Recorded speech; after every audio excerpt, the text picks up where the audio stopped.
Your practice team has asked you to watch this short video to help you decide if you would like your vaccination for pneumococcal today. I'm Dr. Gandhi, a GP, and to give consent you need to understand what the vaccine is for, know the main benefits and risks, and make your decision freely. The vaccine reduces your risk of getting pneumococcal and of becoming seriously unwell or suffering the long-term complications of the condition.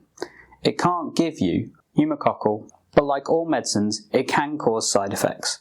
The most common side effects are mild and short-lived, such as a sore arm, a slight temperature, headache, bleeding at the injection site, or aching muscles for a day or two. Serious allergic reactions are very rare, but the team here is trained and equipped to deal with them quickly. Additional possible side effects are loss of appetite, which may be a little bit more prominent.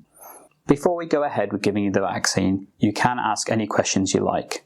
You can choose to have the vaccine today, delay it, or say no. Tell the clinician assisting you today what you decide, and they'll record your consent in the notes.